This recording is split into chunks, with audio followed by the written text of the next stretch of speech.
Hello, welcome.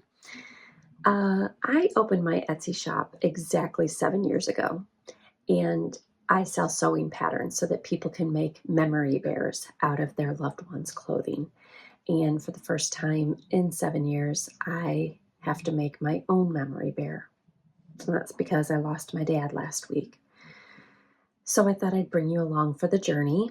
And the first step was I had to decide which pattern I wanted to make because I sell a lot of different bears and dogs and cats and all sorts of stuff. And I decided I'm going to do Mamie Bear just because it's one of my favorites. This is a bear that I usually use two different fabrics, one for the bulk of the bear and one for the accent pieces. So I had to decide which shirt or which pieces of clothing I wanted to use for this bear. And when I was going through photos, preparing for my dad's funeral, I came across this picture of me and my brothers. And this was just a good family time just over this past summer. My dad wore this shirt all the time, so I have good memories of it. So I decided that that's going to be the bulk of the bear, like the body of the bear. And then for my accent pieces, I selected this flannel shirt that he wore all the time. I also have good memories of him in this one. So that is going to be my pattern and my shirts. So let's get started.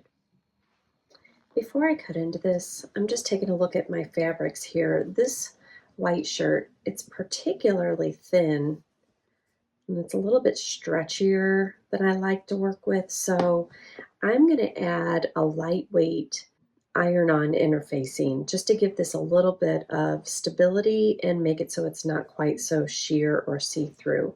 The flannel, of course, is nice and thick and durable, so that doesn't need any interfacing. So I'm going to put some interfacing on this before I cut the pattern pieces out. I bought this at Hobby Lobby, and it's the Pellin 911FF. It's a super lightweight iron-on interfacing, and one side has the little rumbles on it, that's the glue, and one side is smooth. So I'm just going to be gluing the rough side onto the wrong side, the back of the fabric.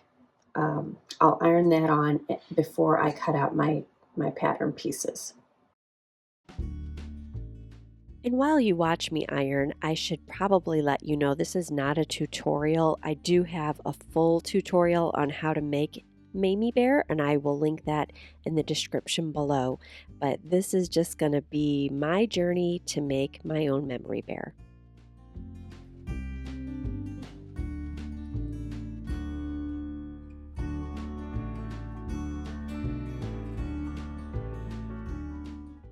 I wanted to show you something. I want to show you two things when it comes to printing your pattern. Once you've downloaded it and you go to print,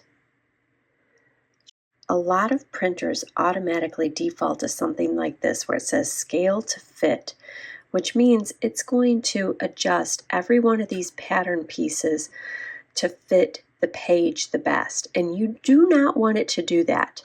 You want it to be scaled to 100%, or like I'm on a Mac, but some printers will say like adjust to fit or fit the page. You do not want it to do any fitting or adjusting. You want it to always be at 100%, and then you can print it. And here's the other thing I wanted to show you. This is a message from a customer who says, I'm not much of a math person, but my MIT son is. I told him I wanted to go from an 18-inch bear to a 15-inch bear. He divided 15 by 18, and it comes to 0.833. So if I reduce by 17%, it should net me approximately a 15-inch bear. So the reason I wanted to share that is because a lot of people reach out to me and say that they want to make a smaller bear. Like Mamie and Chipper are big bears. They're like 18 inches long from the very top of the head down to the tip of the toe. And so in this example, this lady wanted to make it 15 inches from the top of the head to the bottom of the toe. And you can adjust every single one of my patterns to make them smaller if you want to. You would just divide how many inches you want it to be, divided by the actual size that it is the way I made it. So 15 divided by 18 is 0.833. You just make that 83%, and that's what you would adjust your printer settings to when you go to print it. So instead of making it 100% like I just showed you, you'd want to print it at 83%. And that way the entire pattern will print out uniformly at 83% of the original amount, and then all your pattern pieces will still fit together correctly, and you'll end up with an overall smaller bear. So that's a tip for anybody who ever reaches out and wants to make a smaller bear. That's how you do it. Okay, so I've got my pattern printed out now, and I need to separate my pieces into which ones are cut from the white fabric and which ones come from the flannel. So I'm going to do all of the accent pieces in the flannel. So that's going to be the center of the head, the ears, the tail, and the sole of the foot. So I'm setting those aside, and then all of the rest of them I'm going to cut out of my white fabric. What I like to do is fold my fabric with the right sides together first, like so, and then I will lay my pattern pieces out. So like this says cut 2, one of them needs to be reversed. That means one of them needs to be cut out this way, one needs to be cut out the reverse way. So by laying my fabric pieces with the right sides together, when I lay this down and I cut it out, it automatically gives me one forward and one reverse. So I don't have to make additional cuts, because I want to cut this as few times as possible. So I'm going to cut these out next.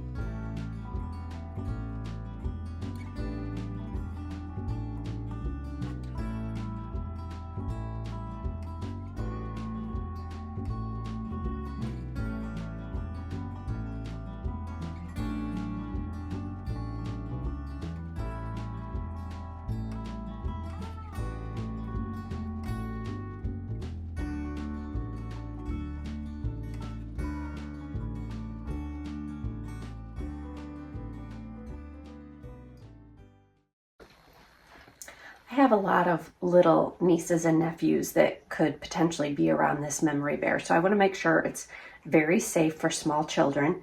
So I'm going to be using safety eyes and noses. And when I put them on, I'll stick the eye into place. And then behind the post, I'm going to put a little piece of excess fabric with the interfacing on it. So it's a thick piece. I'm going to put that behind it. And then I'm going to attach the back, and that hopefully is going to just give it a little bit of extra reinforcements, like they can't pull the eye out or push it in or anything. It's going to reinforce that area. So I usually start with the nose, and I'm going to just line it up right with that center seam that goes down the middle of the face there. I'm going to put it right above it on the head centerpiece. And then for the eyeballs, I just fold the head in half. You can see what I'm doing. I'm going to fold it in half like this. And then I'm going to use my seam ripper, and I'm going to, wherever I decide to put the eye, and it's designer's choice, you stick it where you like it, or you can put it where I placed it on the pattern. But I'm going to poke the seam ripper through both sides so that my eye is in the exact same spot on both halves of the face, so that I don't have to try to measure it up and get a level out and all that kind of nonsense. After I do one at a time, I'm going to do them both at once by sticking the hole through both sides of the face. Hope that makes sense.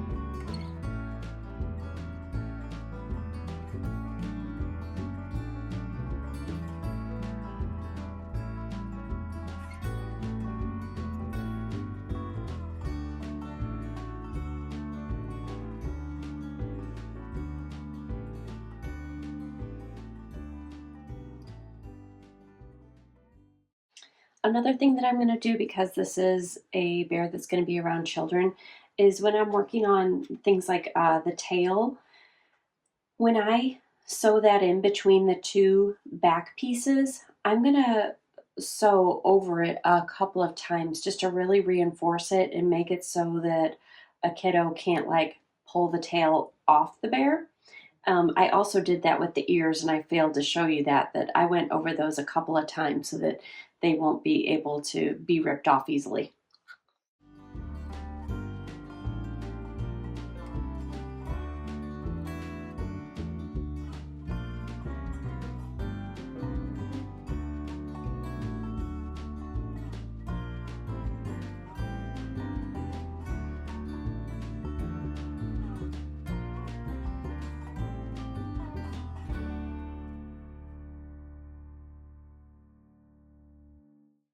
So recently, for all of my memory bears, I've been making these little beanbag pouches full of these weighted poly pellets.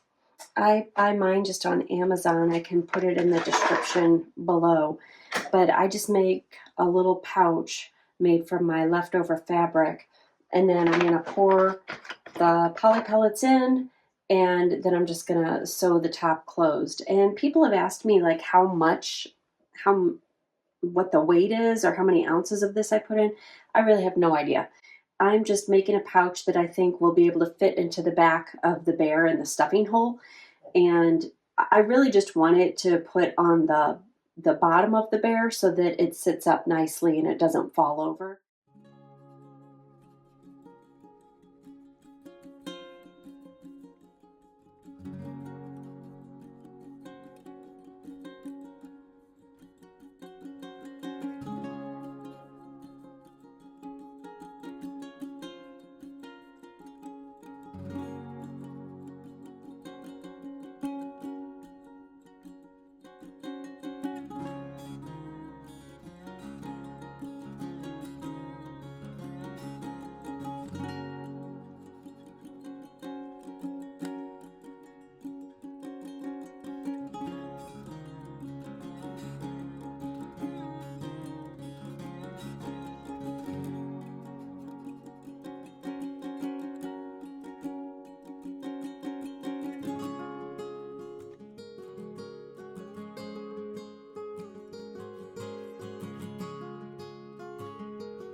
I decided I want to add the collar from the flannel shirt to my bear, so I'm going to cut it off right here under this main seam.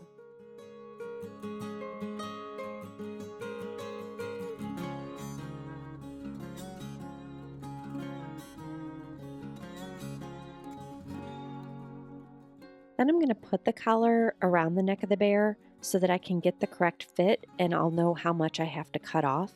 So on the back, I'm just placing 2 pins where I want to put indicators of where I need to cut off. I'll be cutting off all of this material that's in between the 2 pins.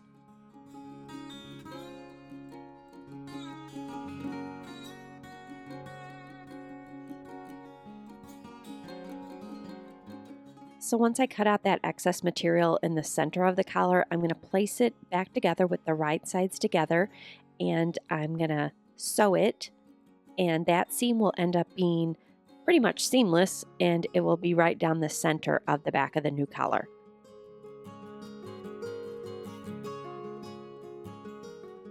Also on my collar, it had these buttonholes because it was designed to be buttoned down on the flannel shirt, but I'm not adding the buttons onto my bear. So I'm just going to close those buttonholes up with a matching thread so that they become pretty much invisible. And then I'll just put the collar around my bear, button it up, and it's good to go.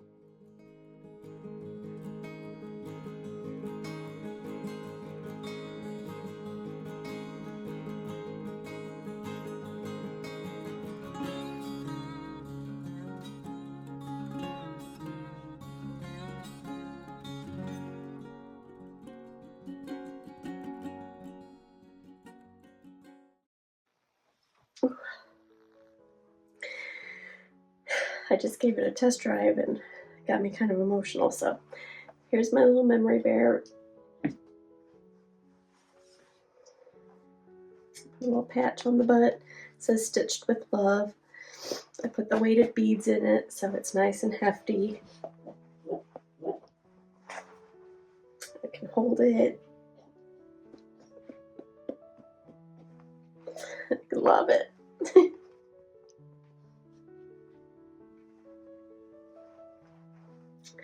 That's my little memory bear.